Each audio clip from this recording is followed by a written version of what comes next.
Kenneth Lobenberg. I am the senior and kind of sole graphic designer now at Casa Fine Arts. So I now manage a team of one. I really like the guy I work for, or I work with. He's really nice. It's myself, unfortunately. What was I going to say? I've been using Photoshop now for over 20 years. I've been using InDesign since the beta back in college. Adobe actually came to our college and let us beta test it. My main focus in the last couple years, last decade of my life really, has been framed art manufacturing. So I do a lot of digital art in Photoshop and stuff like that, as well as I do all the renders that go up on websites and things like that. And here's a little piece I did for my phone the other day, just because I couldn't find the right size wallpaper the way I wanted it for my phone. Which is one of the nice things about being a designer. You get to create your own world. Instead of living in somebody else's sometimes, which is nice. But I also have background in prepress as well. I spent 5 years doing prepress for print, so I'm very familiar with that world, and I'm beginning to branch out more and more into the web and things like that because I don't want to be left behind. So It's not dead. It's not dead. No, I just know that. Yeah, unfortunately, it's not as robust as it used to be. So. Let's see. So today I'm going to be going over techniques in scanning, which I'm going to have to talk through a little bit because unfortunately I forgot my slides for my scanner, but that's okay. We're going to be going over photo restoration. We're going to be going over a little bit of color correction for vintage photos, which is also applicable to normal photos. And we're going to be going over how to trade smiles and replace skies. And then if we have some time at the end, I will answer any Photoshop question I can. And if I can't answer it, I'll see if I can figure it out and post it up on the site. So let's go ahead and get started. So when you're scanning an image, I'm just going to go ahead and use this image here. Here we go. What you want to do is scan it at the highest resolution possible. Now I scanned this photo here at 300 dpi at 25 by 34 inches. Now the original photo was about, I think it was a 6 by something. Let me check here. Yeah, maybe 8 by 10, somewhere around that size. So I really went ahead and scanned it at a much higher density than it needed to be. And when you're doing photo restoration for stuff like this, you want to scan it at the highest possible way you can for your computer. Even if this is a black and white photo like you see here, you want to scan it in color and 48-bit color.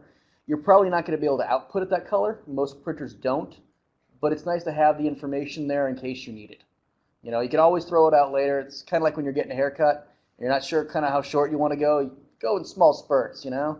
You don't want to get your head shaved and be like, 3 inches longer would have been better, you know. Same kind of idea, but in reverse. I know not all of you guys have access to really high scanners, density scanners. Some scanners will only scan so many pixels at a time, like only 10,000 pixels, which sounds like a lot. But if you're doing it at 300 dpi, height times width, that can get really small really quickly. You can always scan in chunks and have Photoshop assemble those for you. And it's really easy to do as long as you have like an overlap. So like for instance, if I was going to be scanning this photo in chunks, I might go ahead and scan this section here. And then when I scan my next section, I'd actually want some overlap between them, because Photoshop needs a way of stitching those photos together. So it needs data from both those parts to basically marry them when you're doing a photo merge. If you would be doing that, you'd probably be coming up here to File, Automate Photo Merge. And that would bring you into here. Just keep it at Auto. Browse for where your files would be. These weren't actually photo merge, but I'm just going to go ahead and hit Open. And then you see all your files are just selected here, and you hit OK, and then it would start that merge. But always make sure you have overlap. Without that overlap, there's no way for it to know where these parts go. So, after you've got your photo scanned, you can see here we have it. It's kind of a little bit crooked. I kind of overscanned a little to make sure I get all those little pieces. It's better to overscan than underscan, because you don't have to go back and do it again, basically. I also like to check my photo after I've scanned it before I take it off the scanner. That way if I miss part of it, I don't have to go back and try to figure out where I was and all that kind of stuff. So So as you can see here, this photo is not quite straight, and it's not in great quality, but that's why we're restoring it. If it was in perfect quality, we wouldn't have to. So let's go down to this crop tool. You can also hit the C key, and I'm going to go ahead and take this button here to straighten, and I'm going to find the longest, straightest area I can find in the photo. So I'm going to take this one right here and line it up as best as I can. Now, if you look up near that big corner scar, you can see that it's kind of wavering a little bit from that. Some older photos aren't 100% square, so just do your best. More than likely, the important information in this photo isn't in the last couple pixels along the edge. And if it is, I'm sure you can always figure out a way to go ahead and accentuate that, but it's pretty rare. We're not dealing with Kennedy assassination photos here where everything's important. So now that I've let go on that, you can see that it's actually tried to straighten that photo some. So I'm just going to go ahead and pull in here and kind of line it up with what I can, like in that area. Go ahead and do the same thing on all four sides.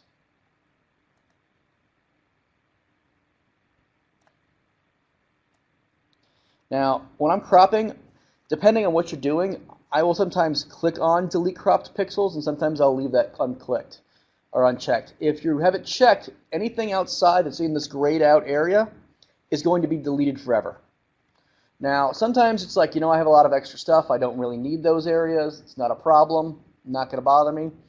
But especially since you're already going to be using a layered file and saving it that way as your original, I would go ahead and keep that just in case you want to get that data back. You never know when you're going to need it, and your file size is already going to be large for this file anyway. I'm going to show you later how to go ahead and keep it as low as possible, but when you're dealing with a photo this resolution at this size, it's just going to be kind of large.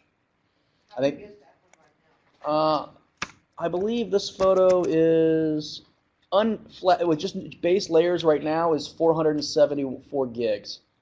I have one that I've done a little bit of editing on already. I'm sorry, not gigs, megabytes.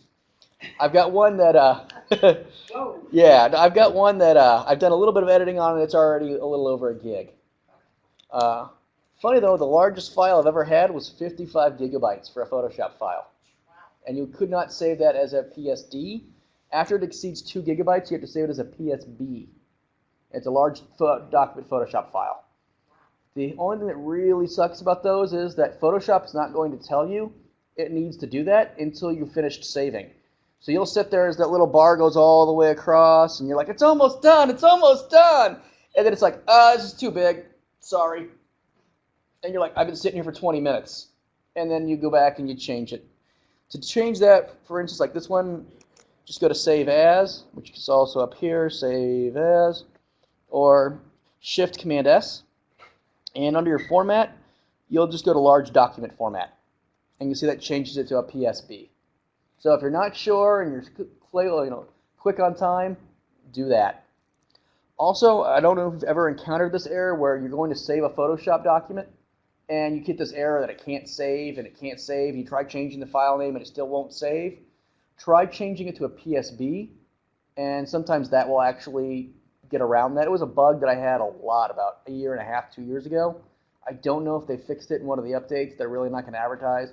But you're like, we fixed that problem you had with large files that wouldn't save. Because nobody wants to know they had that issue. So now that we have this file here, let's go ahead and zoom in here. Especially with a lot of older photos, even though this was really sharply scanned, as you can see by the rips like in the eyes and stuff, oops, the photo itself is not actually that crisp. And the reason for that is photo paper begins to age. It's not exactly super high quality paper, and the photo itself sometimes will keep developing. So that's why you're going to get these blurry spots. It's almost like dot gain if you're familiar with printing. So, let me get my syllables out, make sure I'm not too far off what I'm supposed to be talking about. Okay, cool. All right, so now that we have this photo, we have it as a layer 0, and the reason it says layer 0 is because if I click on this, you can see where the marquee will show you where all the other stuff used to be. So if I go back out, you can see all the other stuff. This is a non-destructive photo edit that we're going to be doing today. So we're not going to be actually editing this base layer at all. So I'm just more hiding that for this and to keep it from being non-destructive. We're going to be using a lot of the clone stamp tool, and a lot of the heal tool for photo restoration. Now, you can always say, I'm going to try to back up one step. So in order to do that, you're going to want to create a new layer. And this is going to be the layer we start working in to begin with. And the reason for that is because we don't want to edit our base layer here. Because again, we're trying to do non-destructive photo editing. Just to make sure we saved all that data in case we did something and then 25 steps later or 2 days later we realized, oh, you know what? I actually took out that freckle that Nana had that she was known for, and I just thought it was a spot in the photo, and everybody's like, where's Nana's freckle? You know, or mole or whatever. That way the information's still there so we can go back in and erase over the touch-up we did. So, yes? Backing up a step, is there any disadvantage to always save this PSB? I don't think the compression's quite as good. I haven't tested it super thoroughly, but I think they keep the slightly larger files, file saves themselves. And I know that certain programs won't import them. For instance, InDesign won't open or place PSBs. And a lot of times the Mac OS won't preview them either. It just shows you the Photoshop logo for them. And I don't know if some other programs, like I know Muse, back when Muse was still a thing, wouldn't handle PSBs either. It wanted it in PSD format. So, now you may be asking, why don't we just duplicate the base layer and then edit that, and then if we need to go back, we still have it. You know, no big deal then. Well, that's going to double the amount of pixels you have in this photo right off the bat. So let's say we have just 10,000 pixels in our base layer, and that's 450 megs. We're automatically going to go to a gig then. We're doubling those pixel count. And we don't want to make this file any larger than we need to, because editing photos like this uses a lot of RAM because you're using big images. And so the smaller you can keep that file size, the cleaner you can keep your RAM and the faster your computer is going to edit. So we want to use as little as possible to fix this stuff. So, all right. Any questions on what I've covered so far? You want me to go back over? Or? So your new layer, that's empty? Yes. Okay. So if I turn this off, you can see it's just a checkerboard. Nothing's in it yet. Yeah. Yeah. Can we use our DSLR camera? You can. Repeat the question. Yeah, so, I'm sorry, what was your name again? Viola. I knew, like, right at the tip of my tongue. Viola had asked if we can use like a DSLR camera to go ahead and take high-res images of the picture itself. And the answer for that is yes and no. You have to have really good lighting. You've got to get the camera really straight on and controlled, and you're only going to get an image as large as whatever the megapixel of that camera is. Without a specialty lens, it's really hard to take multiple photos zoomed in of that picture and then stitch it together. That being said, there are some very, very high-end cameras or scanners that are essentially cameras on these gigantic wire rigs that are computer controlled that will actually take photos of really large pieces of art and then have special software that stitches it together. So it is possible, it's just very difficult. So, but I mean, you know, you can always give it a try and see what happens. It's not like it's going to destroy the photo. Yes, Tom. Well, I agree 100%. I just want to mention, I had sometimes I need to scan newspaper pages like full format. Yeah. Way too big for my scanner. I don't have a scanner that big. I was using that very technique. I use a tripod, I use my camera, I stick the newspaper on the wall, I take several pictures and stitch them together with Photoshop. So I agree, I would use this preferred scanner. Yeah. Always. Yeah, and you will need a tripod for that because you want to make sure that you're taking that photo of the photo at the same angle. So if you have it, you want to keep it at 90 degrees. If it starts to vary, Photoshop may have problems stitching it together accurately. And then, you know, Aunt May have a pointy head then because of it or something. That would look kind of weird. Unless she had a pointy head, and then I guess it would look normal. But I don't know because I don't know Aunt May. So, all right, so we have our empty layer here. And let's go ahead and start filling it up. Now, the first tool we're going to use is the ContentAware Tool. Now, I love the ContentAware Heal Tool. Or, I'm sorry, Spot Heal Brush is the technical name. Now, this tool used to be garbage. I mean, it was so bad. You would use it to try to clone out like an elephant, and it would put like a half tree in the spot because there was a tree in the picture, or it would just like, oh, I put a lake in the sky. It's like, what? No. Where did you pull that from? Because it had really, really bad math behind it. Around the time that Photoshop went to Photoshop CC, they decided to go ahead and spend some money. And they spent it in this tool. And it's amazing now. I've seen this take vines out of chain link fences. So it's a really powerful tool. It's really good for touching up normal photos. Like if I got this great selfie, but I got this zit and I want to get rid of. It's awesome for that. I can't say I've ever used it because my complexion's perfect, but I've never touched up a Facebook photo I put on, ever. That being said, let's go over some of the stuff here at the top in case when you open it, it's different. So we have ContentAware at the top, which is what you're going to want to be using. And this is basically going to use ContentAware Fill, like I just said, with an amazing algorithm. Proximity match is what we used to use, and it was dreadful. If it's ever on proximity match, change it. Just change it immediately. You're never going to be happy with that. No, I'm sorry, it's not. They should take the button out, but I guess 3 looks nice.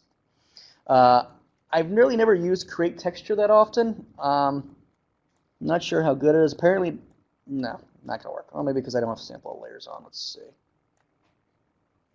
Yeah, not exactly what we're looking for either here. Just kind of tries to copy that texture. Just kind of makes I can't really see it here, but on mine it makes a blurry spot. It's one of the reasons I love doing Photoshop demos with color correction in them on projectors. The last button right here that I clicked is Sample All Layers. Now, for doing a non-destructive photo edit, you have to have this selected. Because what this is going to do is it's actually going to copy the stuff from any layer that's visible and put it onto that layer. Because if I just do that from this layer here, obviously this layer is empty. It's not going to be able to content-aware anything. There's no content to aware. But with that selected, it's going to look at all of them, and then it can pull that data in. So now that I've got that selected on my content-aware, let's go ahead and see if we can get rid of the spot in her chin.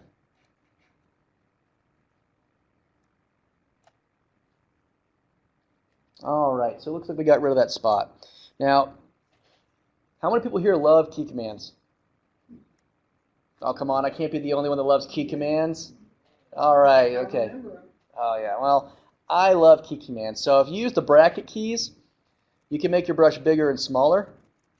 I love bracket keys for doing Photoshop because we don't want to go ahead and erase this any more data than we have to. So when I'm doing stuff like this, I'm going to really zoom in here. I'm actually only now at 100% zoomed in. That's how much we've scanned this photo, how much we've enlarged it. So I'm going to try to make this area only slightly larger than we actually need. And yeah, it'll take a little bit longer to do this, but you're going to get better results. I also try to go ahead and only do small sections at a time, because the larger section you have, the more computing power it needs. And especially if you have a slower or older computer, you don't want to be like, all right, I got this area here. Who wants to order pizza and go see a movie? You know, you want to be able to work efficiently. And to do that, you just sometimes might need to do smaller areas. Now, this is a 2012 MacBook Pro with 12 gig or 16 gigs of RAM. So it's okay at doing this. It's not great, but it's better. So we're just going to go ahead and get some of these little spots here. You see that one took a little bit longer because it was longer actually. Let's see. Now, remember I told you that we were only going to it was only going to copy those little layers over as we do this stuff? Let's go ahead and do a couple more. It makes a really cool pattern. All right. So this is where we started, and this is where we are now. Can you guys see that? Let me zoom in a bit. That's where we were. That's where we are now. So obviously, you know, you wouldn't just be like, well, I restored part of your photo. You'd continue to work this entire photo. And it's funny, every time you think you're finished, you're like, oh, there's one little spot. Oh, there's another little spot. But if you want to see how much work you've actually gotten done, you can actually turn this off and see the areas only that you fixed. Now, depending on how long this takes, you can almost sometimes see the entire photo there. Because you've done like so many little spot heals, and this little spot heal, and that little spot heal, and this little spot heal. And then you get that. Now, sometimes you'll have areas like this up here, like in her hair, which does not have a lot of variation in its texture, but it's got a lot of damage to it. And you can come in if you want and do it exactly the way we were doing it before. There's nothing wrong with that. Sometimes it's nice after a long day at work to go ahead and get a glass of wine or a beer, or if you want something stronger, put a movie on and just be like, ah. It's just kind of relaxing to watch it disappear, and you can get work done at the same time. But, you know, that will take a while, and especially if you're like, oh, I got to get this out for this client tomorrow, I got stuff to do. You can actually come in here with the lasso tool, and you can highlight areas. And I'm going to try to just get her hair. And let's go and get this area up here too. Oh, helps if I have the right tool on. And you come up here to select range, color range. Now, if you notice, mine says Command H. If you have Photoshop open right now and you look under select color range, yours does not. Unless you've seen me do a presentation before and I've done color range and I told you how I did this. I use color range every day, 2 or 3 times an hour for different reasons. And if I had to keep going up to select and back down, up to select and back down, it would take me forever. So I set a key command. And to set a key command, you go over to Edit, Keyboard Shortcuts. And this is going to give you everything you have in Photoshop. So I'm going to stick up here at Applications menu. I'm going to go down to Select, and then I'm going to find Color Range. And then you can just type in here whatever you want. And if it's already been selected, say I put Command C, it's going to go ahead and give me a warning. You know that's already copy. Do you really want to get rid of copy?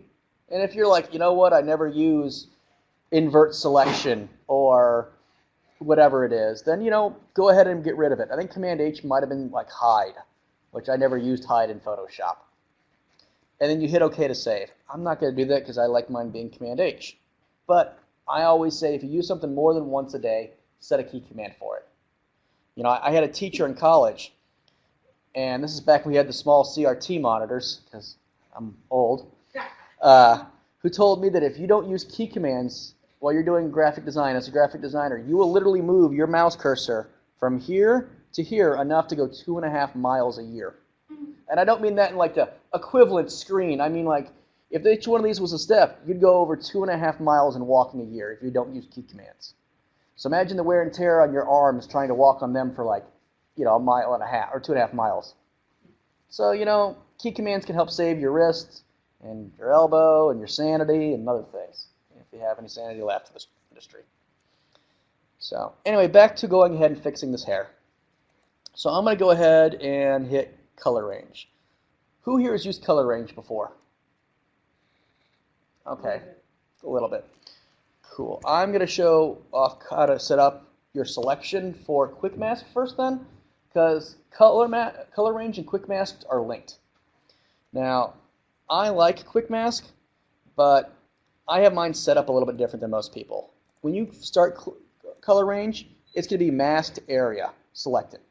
So if I do that and I hit Q for color range, or for that,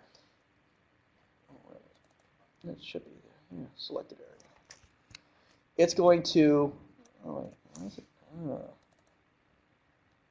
Must have set it up. Okay. All right. Sorry, I'm having a bit of technical difficulties here. Maybe they changed this on me since the last time I did it. Ah, no, okay, that makes sense.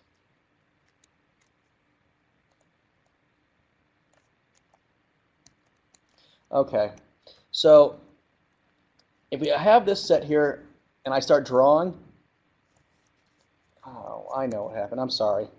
We'll edit this out post. There we go. So if I start drawing here and I do that, you can see that it selected everything but the area I drew in. So if I go ahead in the new layer to go ahead and spill,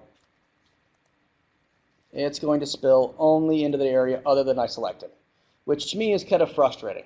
Because if you're going to go ahead and select an area, you want to actually select the area you want. So to fix that, you want to make sure when you double click on this that it says selected area, not masked area. And that way when you go into here in your brush and you kind of do something,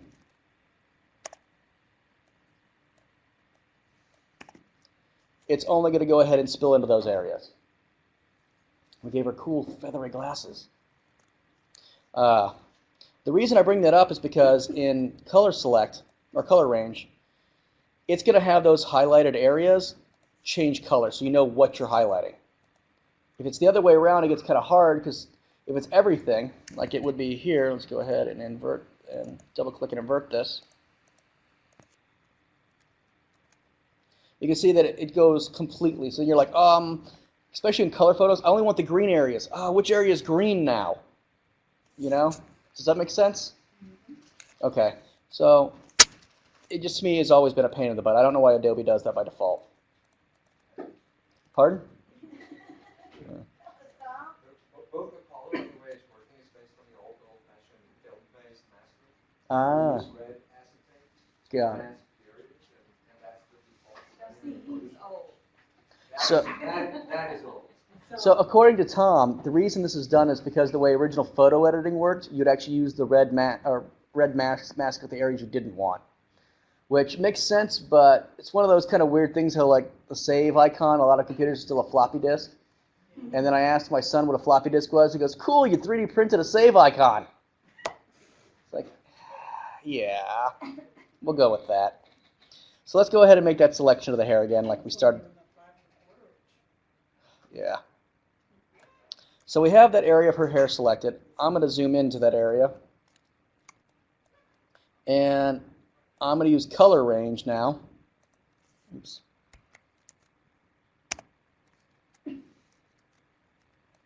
I'm still in quick mask. There we go. All right, go up to color range, and I'm going to select those areas that in her hair that are basically the color of the wrinkle or the tear.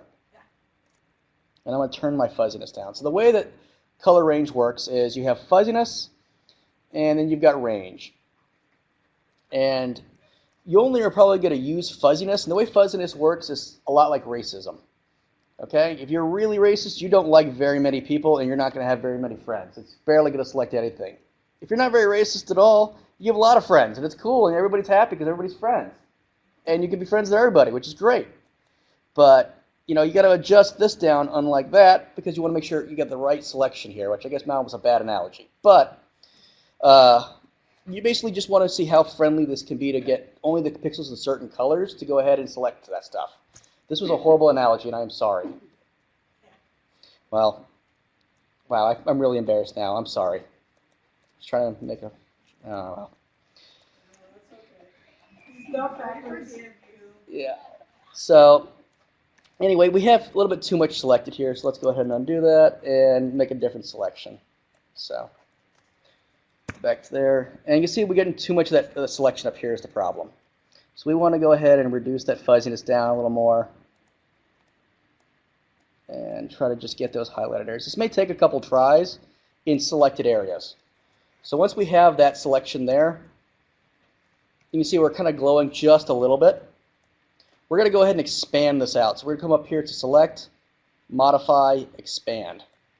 And we're going to expand it out first by 2 pixels, and then maybe that's not quite enough, depending on the size of the image, and again by 2. Now, if you haven't used Expand before, what it does is it takes a selection, and then it adds that many pixels on the outside. And On each side? on each side, I believe. And the reason that, you know, I can't tell you it's always 2 is because you don't know how many pixels you're going to have in this image. If you've got a really big image, that rip might be 50 pixels wide. If you've got a really low image, that rip might be 2 pixels wide. So I can't tell you always do 2 or always do 5. It really depends on how many pixels we have. So I can't give you a definitive number, unfortunately. So now that we have this, I'm going to come up here to Edit, ContentAware, Fill. Now you notice there isn't actually a ContentAware Fill, and that's because that selection is actually in the Fill tool itself. So if it doesn't say ContentAware Fill when you get here, it may say foreground or background color or black or white or gray or any of these. You want it to go with content-aware fill, unless you want something funky and then pattern is really cool. Especially if you got a repeating pattern, it just fills it with a repeating pattern, which just kind of looks weird. Great for doing goofy art, but not for photo restoration. You can select the pattern, like you want to be Minecraft. We could do that. Why do I have a Minecraft pattern in there? Anyway, so I'm going to go ahead and hit OK for content-aware. And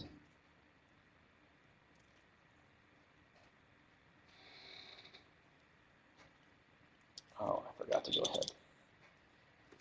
I forgot a step on this. I'm sorry, it's been a while since I did this. We're going to actually copy the hair first and then do that.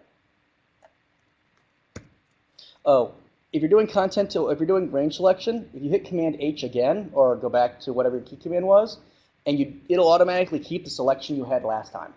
So if you did a really complex selection, you're like, I forgot to jump something. You don't have to do it again. It's still there. Now you don't have to do the work again for a second time. So now we just have that chunk of her head there, which is what we wanted. Command H. Going to go up and expand that one more time. We did 4 eventually last time. And now we're going to go over here to edit. Oh, man. It's been a long week. Now this is probably going to do really good, I'm hoping, in most areas. It's probably going to mess up in a couple areas, and that's fine, because we're still going to save a bunch of time doing that entire area, in a smaller period of time. So you can see now there's what we have now. So this is what we used to have, and now what we have now. So we cleared out that entire area pretty quickly, actually. Now I'm going to keep that selection, and I'm going to hit Command-Shift-I, or you can come up to Select and Invert. Now that's not going to invert the color, it's going to invert your selection. So before we had all the areas that were wrinkled selected, now we're selecting all the cool, normal-looking hair that was around them.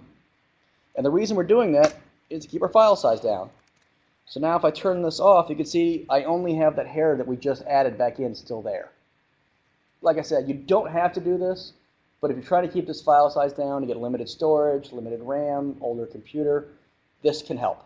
Okay, so you inverted the selection and then deleted it. Yep. So that's all we have left now. So you can see now if we turn this off, we're starting to get a good chunk of this done. Now this is the content-aware angle. This works great most of the time. Sometimes it doesn't work so great. And that's when we have to go to its older brother. And that's the clone stamp tool. Now before we had really fancy, nice color clone stamp or content-aware heal or spot heal, we used the clone stamp tool. And that's this tool right here that looks kind of like an old school stamp when you went to the bank and they're like, approved, or, whatever. You would have like a stamp like this. And I guess that's where it gets its name. So the way this works is it's going to copy pixels from one area to another. So again, we have our brush size here at the top. We can make this soft or hard. Now for the spot heal tool, I usually keep it a little bit hard and not super soft, because sometimes it has problems blending those pixels between where it begins to fade out. It's just not super great at that sometimes. But with the clone stamp tool, you always want it to be soft, because if not, you get these weird veins in the head, and I'll show you what I mean by that. So we're going to start off with a nice hard tool, make the brush a little bit larger, and we're going to see if we can find an area that's got similar color to what we want to get rid of. So like this area right here, I'm just going to switch over my pointer so you can see where I'm doing it on the screen. So this area right here, it's got really similar color to the area next to it, as you'd expect. So I went ahead and I'm going to kind of get the same idea. You want it to be around the same size of what you're doing. And I'm going to hit the Option key, and I cannot remember what it is in the PC. It might be the Alt key. Yeah. And now I've got that as a source. So I'm going to go ahead and start doing this here.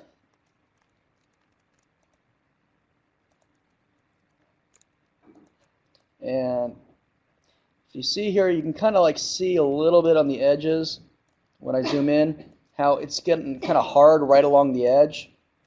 And then if I do it like, clone from over here, it'll be a lot more obvious. You can see how it's got a hard edge. Now, if we have this tool soft at the same size, it kind of fades it in a little. Now, granted, you wouldn't want that extreme still, but it'll allow it to feather it in, which will look a lot nicer. So you just basically kind of go ahead and you select the area you want, and you clone it out. Now, areas where this is really useful is not necessarily the big areas like this. The ContentAware is going to get that pretty good. It's areas where you have a lot of detail, like over here on this eye. Now, on this eye, you can see as we zoom in that we've got the iris area here. We've got a little bit of a reflection from where the flash hit it. We've got the pupil in the center. You know, the iris itself isn't even really even. So, you know, you don't want it to pull areas from maybe the top of the iris, where the shadow of the iris usually is, to the bottom. So this is going to allow us really granular control over where it's pulling from, to really make sure that we're going to get the right area.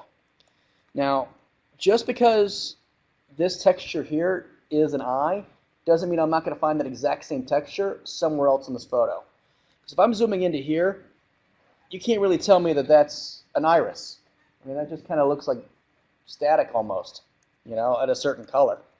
So you might be able to find, like, you know what, I really need to go ahead and maybe do something in the pupil. Well, you know what, her eyebrow is almost that same color. I can go ahead and get rid of that little spot there from there. So, you know, think about that when you're clone stamping stuff out. You don't have to look in the immediate playground. Look all over the photo for where you want to get those textures from.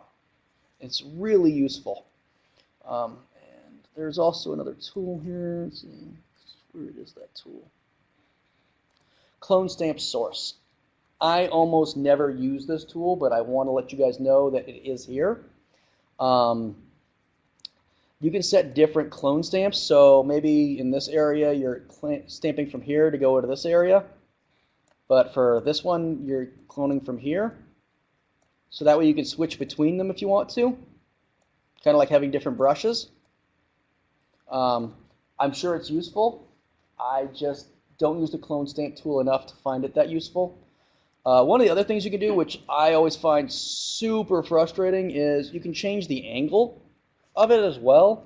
So I can go 90 degrees, and then it's going to go ahead and pull in a weird area. Let me show you what I mean. So if I go ahead and select this area, you can see like this cursor, the plus is going left and right. Can you see that? And I'm going up and down. So if I go far enough, you can see it starts pulling in the forehead. Let me select right here. So, and then you can see here, boom, it fades back into that. I've never really found a use for this. I'm sure somebody will. There's a lot of ways to skin a cat, and I'm sure that there's a use for this that I don't know where it is, but it's nice to have because you never know when you're going to be like, how am I going to do? That'll work. Yeah, I could do that. One of my favorite examples of this is, have you guys ever used, no, I'm not blanking on the name for these things. Oh, God, it's been a long day. What are these called? Well, anyway, the adjustment layers. Blend modes, thank you. Yeah, so dissolve. I'd never found a use for dissolve. And if you're not familiar with it, it basically makes stuff look really, really, drops out a lot of the 50% black and white, but in like chunks. And I knew it was there for years, and I was never able to use it until about 3 years ago. I was putting a vintage border on a piece of art. And you ever see those double line borders in like 1800s pieces of art with a flower in the center? And I didn't want to go in and like erase out chunks of it all together throughout the entire thing. I just put it on dissolve, and I'm like, oh, that worked perfectly. I saved myself like 3 hours. So I was pretty happy about that. So, but yeah, that's how the clone stamp tool works. And these actually, you can change the size of what it's grabbing for width versus depth and a bunch of other stuff. Honestly, it's good to know this is here in case you want it. I've never used it. But it's nice to know it's there. I guess like insurance. You hope you never have to use it, I guess. Any questions on anything I've covered so far? You got me curious about that dissolve. Yeah, I can show you what it looks like if you want. I'll get back to your question in just a second. Oh. Now, granted, I've also not used it since I discovered what it did in that one use case scenario because it's basically useless. So let me zoom in here and you can see what I mean.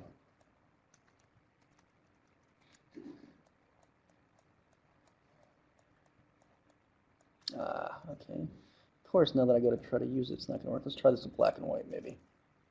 Or gray.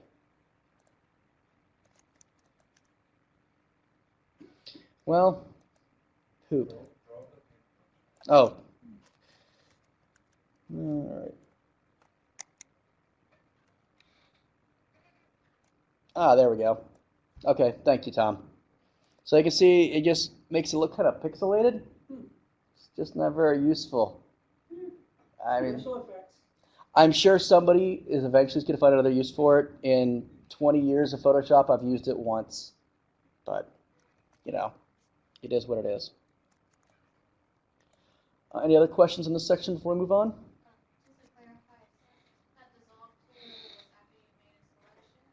No, I just had an empty layer with it set to dissolve under blend modes, and then I drew it with a brush.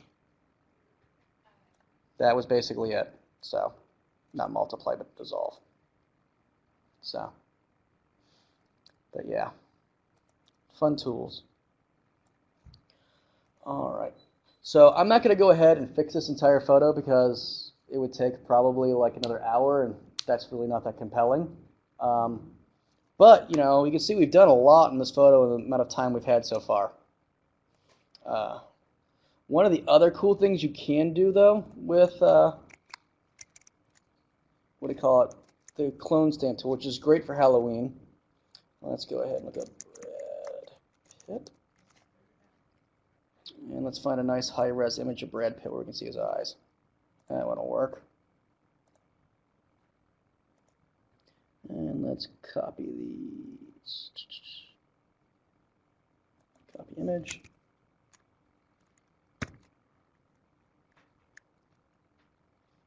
Man, my computer's running slow. You can remove people's eyes, and it's incredibly creepy.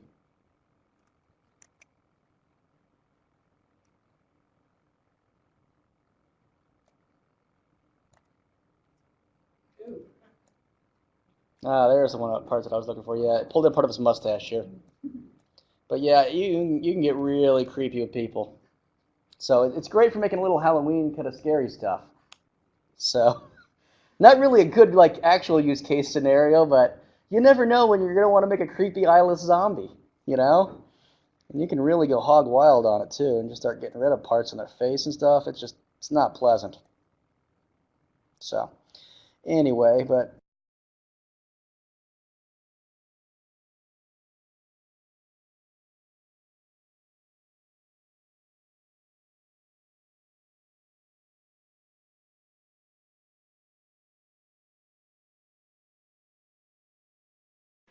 all right, sorry about the interruption. So just while I was waiting for my computer to reboot after it died, I found the finished version of this photo, so I thought I'd show it to you what several hours will look like.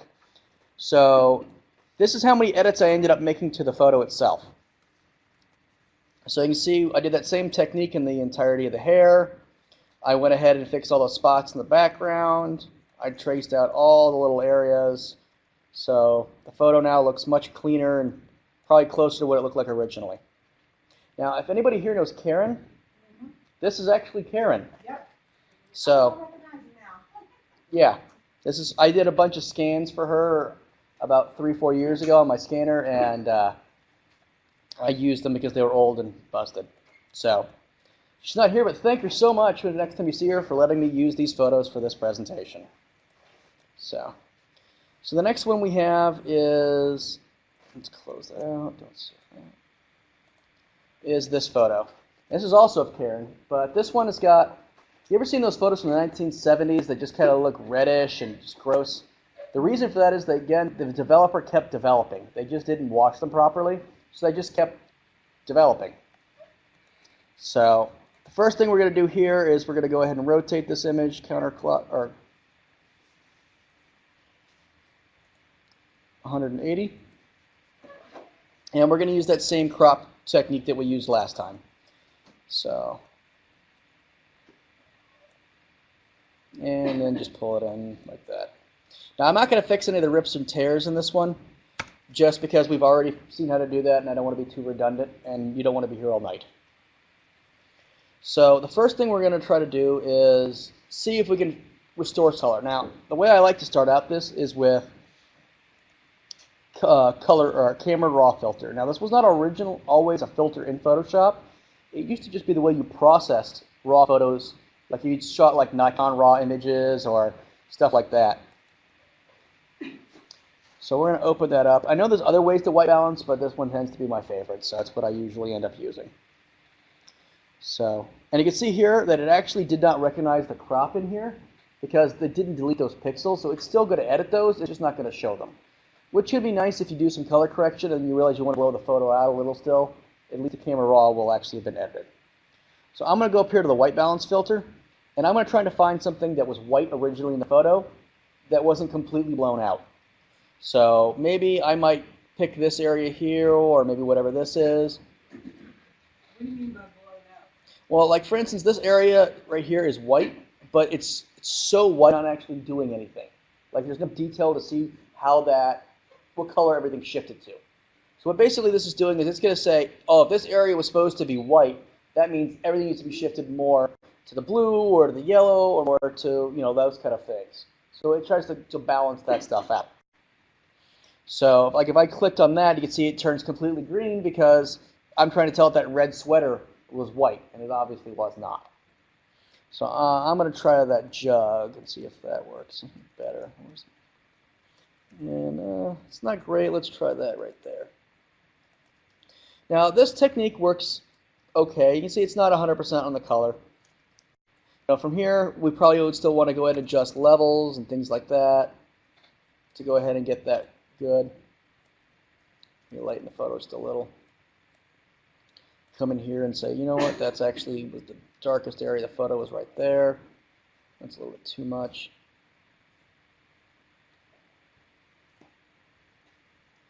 It looks much better on my screen. All right, so we can do it that way, and that's great because you really get into the nitty-gritty and you learn where your tools are. But if we come up here to image, we have auto color. Now, auto color kind of feels a little bit like cheating because it's getting it pretty close to what we just had. Or, you might want to try auto tone, which will just adjust color but not contrast. So, now, you may say, wow, it's so easy, and it really is easy. And the reason that Adobe keeps working on this is I'm sure everybody here signed a EULA when they installed Photoshop. And one of the million things they ask you is, do you mind if we spy on you? In the same way Facebook probably does. Now, I'm kidding. They just see which buttons you click. They don't actually see your projects, but they see which buttons which tools you're using, how often. And the reason they do that is because they want to know what are people using, and what can we improve if they're using it a lot. Because they don't want to spend a million years getting that diffuse tool working perfectly if nobody's going to use it. It's just a waste of money. And what Adobe's found is that the first thing people do is go to auto tone, auto contrast, and auto color because it saves them a bunch of time. And they can easily fix the color of a photo. But like say you do this and it's still not quite there, you can go to color balance, which is under image, mode, color balance, right here. And you can actually adjust all these by yourself. So you've got cyan with an opposite of red. So, add in a lot of red, take away a lot of cyan. You've got the same thing with magenta and green and yellow and blue. So I've completely wrecked this photo now. It's just gross. But I can wreck it even more. Down here at the bottom, we have shadows, midtones, and highlights. And they basically stand for shadows, midtones, and highlights. Yeah, no surprise there. So if we go ahead and start doing this, we're going to start getting some really weird stuff. So it's taking the reds and making them all too red and dark. And since we did this in the opposite way, we're getting like a really, really gross photo. So you can really ruin a photo doing these. Now, that's for the CM1K. Is there an RGB? it is also RGB. So if you look on one side, it's cyan, magenta, and yellow, and on the other side, it's red, green, and blue. Oh, okay. So You just choose what you want. just push it more towards cyan or away from red, and vice versa. It's a little bit weird. So now we still have a lot of these like little kind of weird blue marks on here, which is kind of where the photo was dirty or it was up against another photo. And for these, you'd probably go ahead and I would select smaller areas like this, go back up to our range selection, and do the same technique we used in the hair. So color range, and I should be doing this on a new layer, but I'm not because, you know, we don't, it's just a demo. And we're not going to be using this photo later. Hit OK. Expand.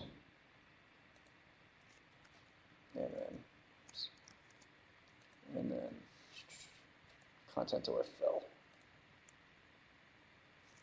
And you can see now in the little area we've gotten rid of that. And you'd probably want to go ahead and just continue doing that over the areas. You may have some problems near the face and in the hair.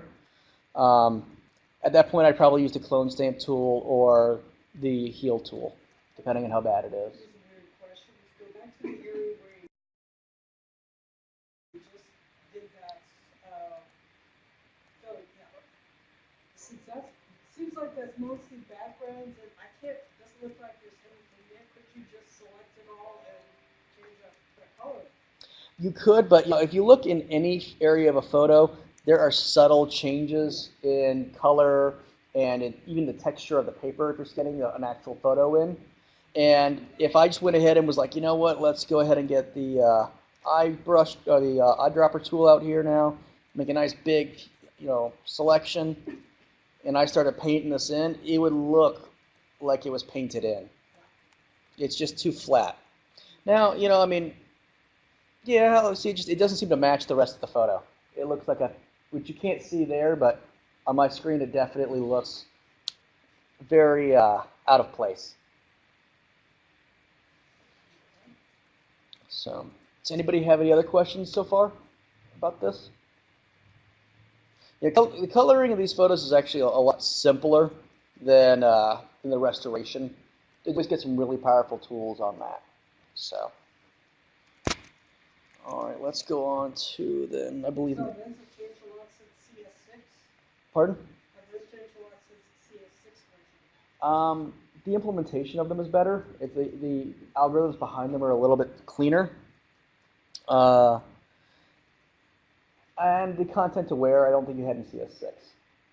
Not with, I think there was, it may have been in CS6, but it wasn't as good then. I think that may have been the first version they had it in. So, it was right around that time, and it's been so long ago that I can't quite remember, which is embarrassing. All right. All right, one of my favorite demos, sharing smiles.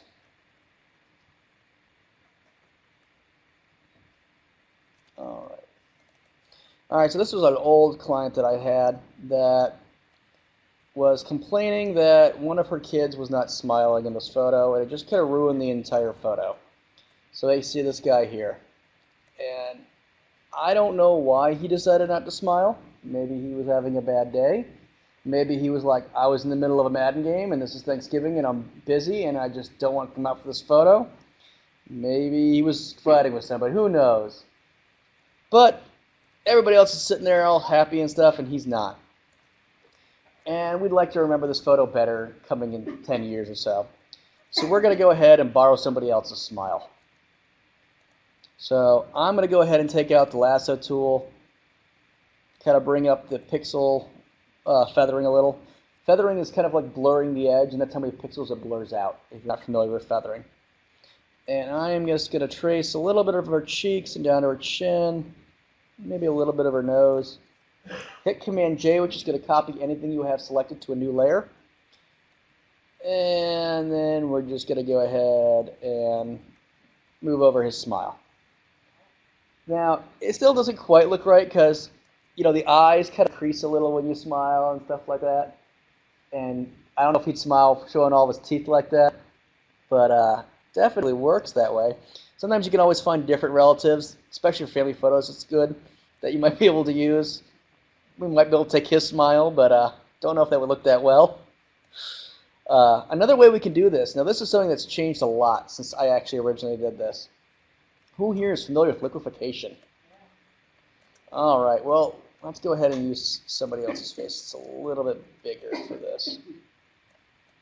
Yeah, we'll stick with him. And we're going to select out his head just so that way we don't have to process so much. So, we need the full head. And again, I'm going to use Command-J. And we're going to go up to liquefy. Now, before you'd have to go ahead and kind of do this yourself, which was a pain in the butt because it just wasn't quite as nice. So we come up here and we scale up our tool, scale it down, and you could kind of just make him smile a little. There we go. He looks so much happier now. But we now have face detection. No faces were detected. Of course not. All right, let's go find another photo. I know, I was just thinking that, Let's go ahead and grab Brad again. He's so useful and polite today, isn't he? Now, one of the things I did add around CS6, or I think it was CS6. Oh, crap.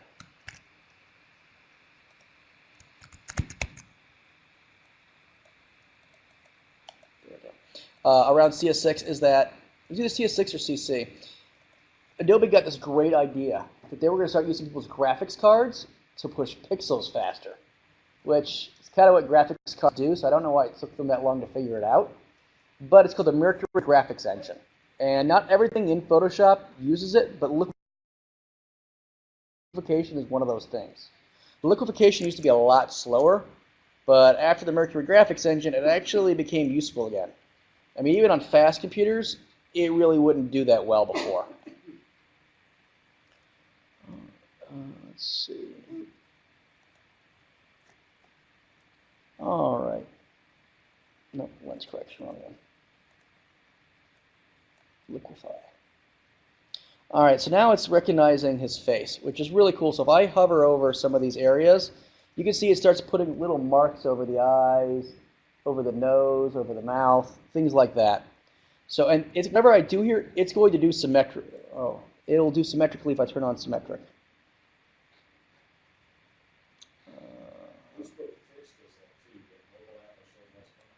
Okay, I did not realize that. Well, I know there's a symmetry area here. Let's face one, reset. Here we go. So I'm going to go ahead and lock these. So now when I do it both, it kind of, whoa. So, you can go ahead and make really cute cats with this. And, link those together. Maybe bringing his nose a little up like that. Let's make him smile. So, here we go. So, we've definitely improved how he looks, I think. We could even go in and bring his chin in just a little. Maybe bring up the top of his head. So, it's a little much there. I like that better. So, yeah, I mean, it's a really powerful tool, and it's really nice. We can even, put the slant of his eyes. I don't know why you'd want to change that, but... yeah. So it can really adjust a lot of stuff. And the thing is, if we reset his face back to normal Brad, and we just don't have these selected, we can actually just do one. So if we come up here to his eye, we can make just one eye really big for some bizarre reason. Maybe, he had something happen. I don't know. But, we can go ahead and just adjust one, which is nice. So. There we go. Yeah. Put a little lens thing on it. It'd be perfect, right? Put a little pipe in his mouth. Or maybe That's also possible, especially if the photo was shot at kind of an odd angle, and maybe one side was a little bit closer, and you had a funny lens on your camera, and maybe one eye does look like that in the photo, and you're like, yeah, don't worry, I could fix that. We don't need to reshoot that wedding, So, I remember there being a way you could play with his eyebrows too, but maybe it's not recognizing his eyebrows. So, but yep. So, any questions on liquefaction? Or adding smiles? Still can't believe it wouldn't recognize his face. It's so insulting. Yeah, so that one, that works. I guess you just want somebody else's smile that looks really close. Yeah. And they're facing the same direction. Yeah, obviously, I would have loved to have taken this guy's smile, but if you see his head's at more of like a 3/4 angle, and I can grab it, but it's just not going to look right. And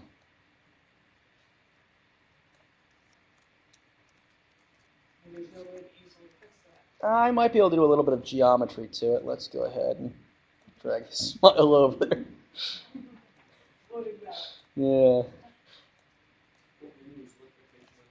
That is under filters, and it's right. It's one of the top tier ones. Yeah, if we go trans.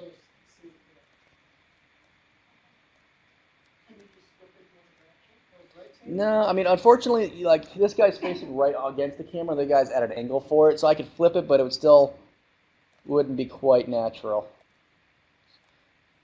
So let's see. We did a little bit of custom geometry there, and maybe go in with a little bit of eraser.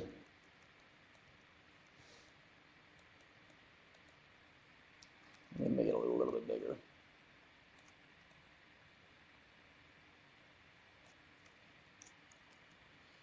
It doesn't quite have the same effect though now, does it? It just kind of looks a little bizarre. No, it doesn't quite work. You can see like he's really at that 2/3 angle on his head. So, but still, it definitely made the photo more interesting. Exactly.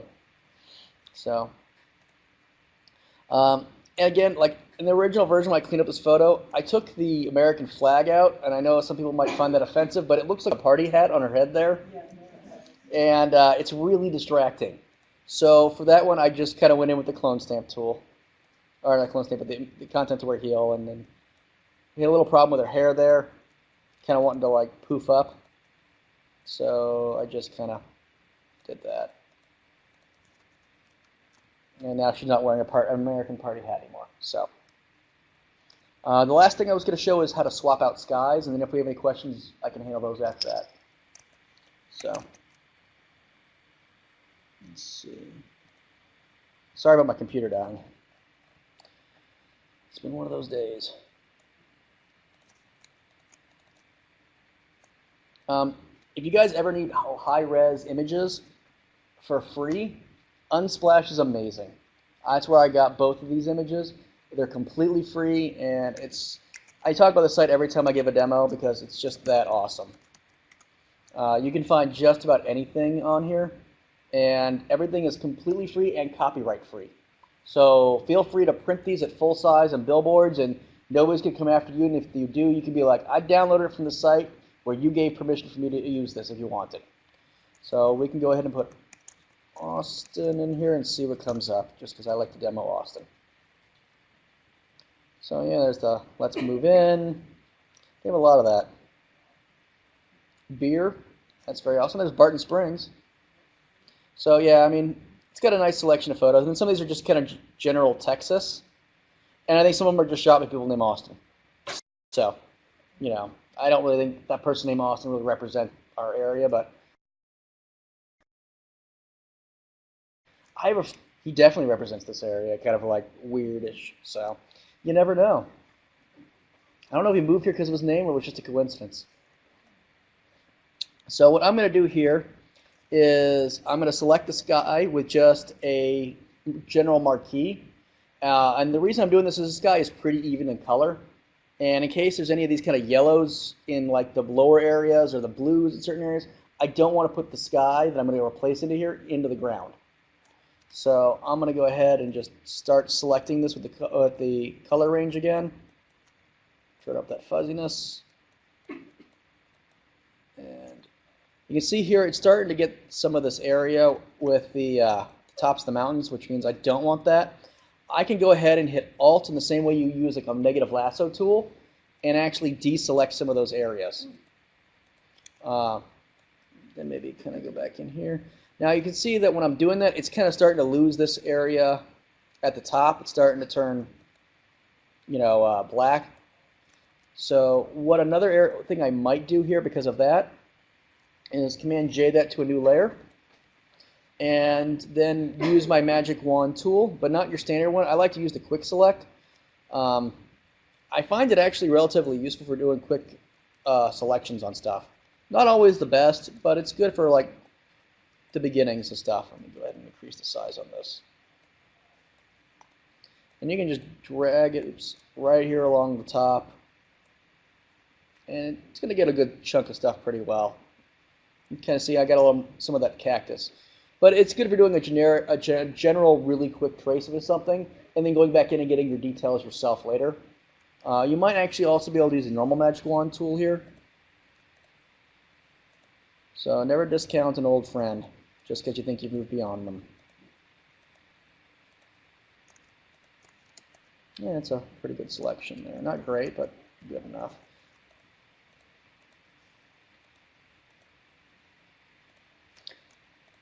Alright, so now that I've got that selected, I'm actually going to go back to my color range. So I'm going to select this area here because there's areas inside there I didn't get.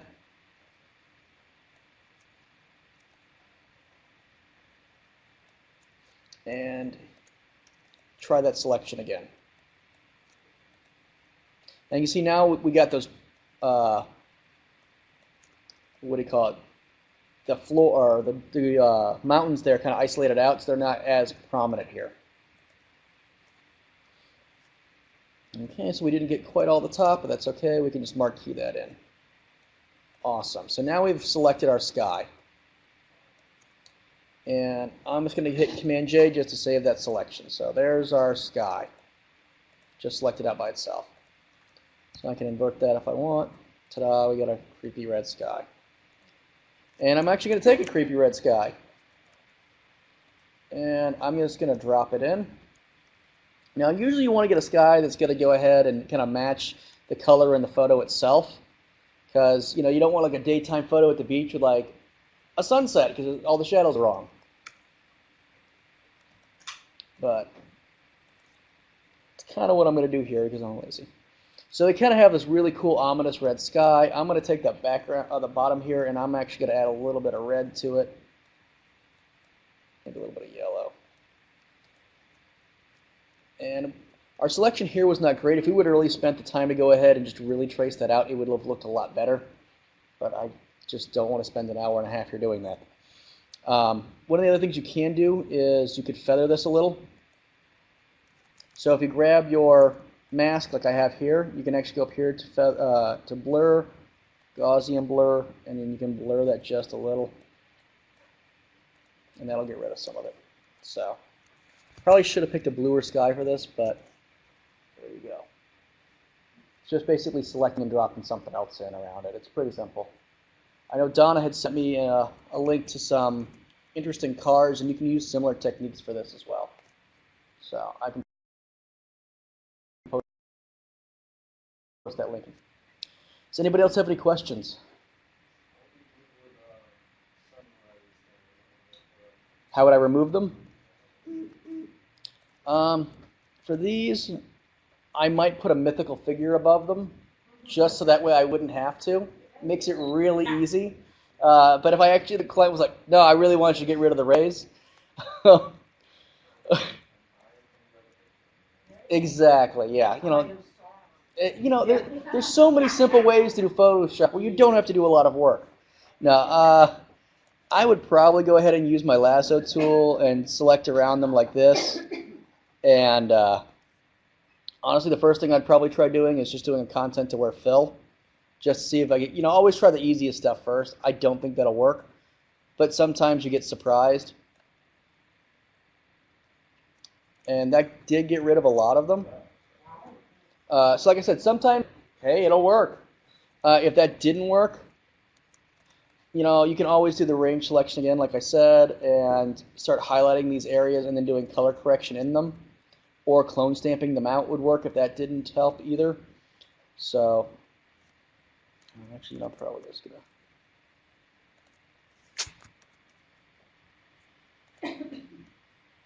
kind of going in and doing that. But honestly, that ContentAware worked pretty well. I was actually surprised. I did not expect it to. Just kind of come in there and do that. Or you could add another cactus. That would work too. So, although personally I think the ContentAware worked better. Oh, so just a little tip here that I always like to talk about. Who here has ever used nonlinear history in Photoshop? I figured Tom was going to raise his hand. I love nonlinear history. So you ever like worked on a project and then you wanted to go back to the beginning just to check to see what it looked like, and then you accidentally put your mouse cursor down and you're like, no, I haven't saved, my work is gone. Has anybody ever had that happen? Well, what nonlinear history does is instead of erasing all that previous history, it just adds on afterward. So you can see I undid this back to here, and then I start doing clone stamping like I have down here. And I'm going to pull my history panel out so you can see what I'm doing here.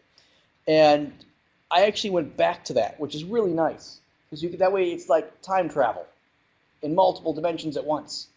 So I find it really useful. The other thing I really find useful, and it's in the same area under this little hamburger menu here, and then history options, is automatically create first snapshot and automatically create snapshot when saving. If you're constantly saving as you go, especially if you've got a limited amount of RAM and you can't have like 10,000 saves in your menu, you only have 15, and you want to save every 15 steps, so that way if you need to go back a lot, you can. What this will do is every time you save, it'll create a snapshot. And what I mean by that is these guys up here. So let's say if I hit that little camera button, it's going to create a snapshot.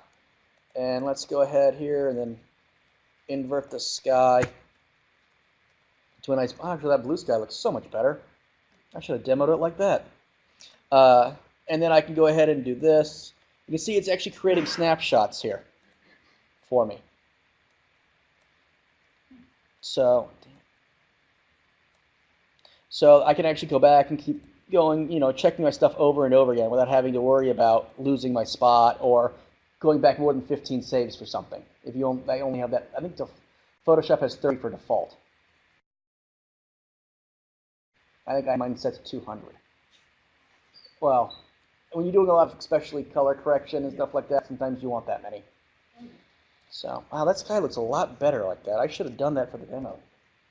It looks more natural. Yeah. So, any other questions? Two of them, actually.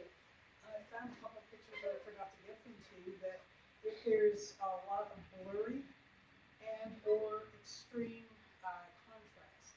For example, I have a picture of high school bands on a stage that there's just lots of contrast. There's a real bright here and then the darker area around it, significantly darker.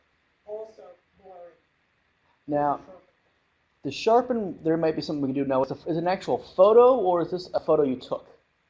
It's a photo. I mean, like, I should say a digital photo or a film photo? No, it's a digital. What did you shoot it in? Was it in RAW? No. Okay, so I like camera RAW because it'll actually capture a lot more of that detail. The gamma in RAW is much wider than like you have in your standard JPEG. That's just a JPEG. You maybe, you're trying to brighten up the darker area or no? Just trying to make it look a little like the band instructor with his back. He's real bright, and then the students in the band themselves are a little bit darker, and so on and so forth. So you kind of wanted to even them up some, or yeah, color-wise? I guess so. Just make it look better. It's been a while since I've looked at the photo, so. Yeah, no, it's okay. So, what you can do is, if you want to even out the color, you can go into levels, and you could try pulling up the black.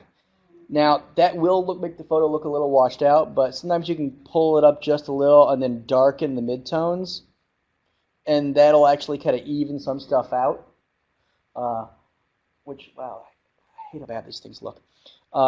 That's something you can do. Now, you can also do what's called a shake reduction. So, I've had limited use of a shake reduction. So, go up to, where's shake? Sharpen, shake reduction. And it's going to go ahead and try to figure out how this photo was shooken, or this camera was shook. And it's going to give you this little preview here. So now, if I took the photo of you guys here and I did this as I did it, the white arc would actually be an arc that went that way. Now, I've never really found it that useful, honestly. The thing that I find it the most useful for is, well, it actually worked a lot. If you look at that.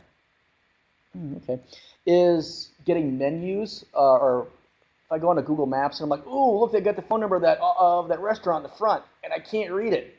I'll take a screenshot, bring it into Photoshop, and do a shake reduction. They'll be like, it's 512, yada, yada, yada, you know? But, like, as you can see here, this actually did a decent job, you know, sharpening that photo with even just a minor amount of shake reduction we had. Another thing you might be able to do is a high-pass filter. And I can put this action up on the Facebook page. And I built this custom action to do high-pass filters just because I was doing a lot of them. And I think I did this for one of my Photoshop is Fun things, not frequency separations. Here we go, high-pass filter. And yes, I'm aware there is a misspelling in this menu. Hit continue. I was told I was an artist, not really that good at spelling. So this is going to kind of make things crunchier, almost like an HDR, which can bring out a lot of details. The higher these numbers, the crunchier it's going to get, so just be careful that way. I'm just going to do what the default was right here. All right. And if you look at the photo and I take this on and off, it almost looks blurry beforehand. So, and you can always reduce the opacity of this if it's too much to what you want, how much crunch you want there. And that can actually sharpen the photo up well a lot.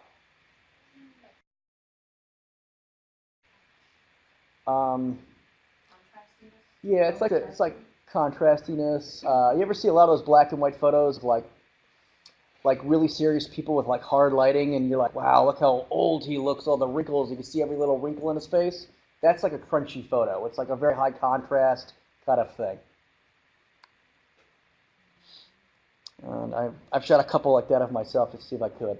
And it's amazing I can age like 15 years with one of those things on. Every little pore seems like a crater, you know? It's like, let's the moon guy out, you know? That's one of the ones you had available for download when you did your actions. I think it was, yeah.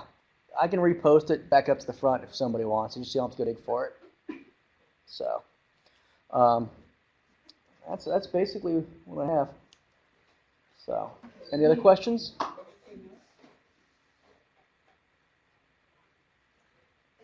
I really don't mind questions. I'll answer anything, even if I didn't cover it. If you want to have a general Photoshop question. Yes.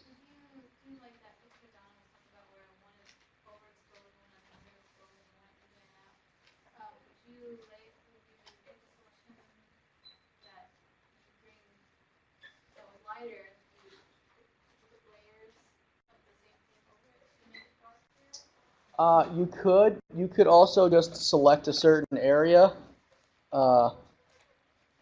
Like for instance, let's take his head again. So applying adjustment layers to selections? Or not adjustment, or you could do adjustment layers, or you could just do like levels as well. And you can select certain areas like that. Yeah, now you'd probably want to go ahead and like feather this a little more than that, so that way it didn't stick out so much. So let's go ahead and I'm awesome at selecting stuff. Or that thing that's behind her, that yellowish, I'm not even sure what it is. It looks like a reflection off a window. Yeah, for that one I'd probably just clone that one out. But yeah, I mean you could always just come in here. Oops. Yes, thank you. Also be to the behind the woman on the right side. Oh, that okay, yeah. Oh, that's her hair. She's got an amazing haircut. I guess I still have this up too high. Okay, I guess this a little smaller than I thought. Okay, that's got to be higher. Okay, there we go. So I mean, we could come in here and actually knock out some of the highlights there, and then brighten it up overall like that. And then we got rid of some of it, but actually for something like that, I'd probably clone it out. Glare. On glasses, you mean? Or glare, glasses or anything, but most likely off the surface. There's so many different ways depending on the glare to take care of that. Again, clone stamping will work, adjusting the layer in that area, like brightness-wise. I've actually seen people clone out eyes before, like taking this eye, flipping it, and cloning it back into the glass on the other side. I saw a really amazing video that Flern did on that, where he basically took out somebody's eye and flipped it to the other side of their head, and then put the shadows back in. It was really amazing. Now, it only works if both your eyes are the same size, though. Or you have to use the other filter where you reduce one eye size. So, cool beans.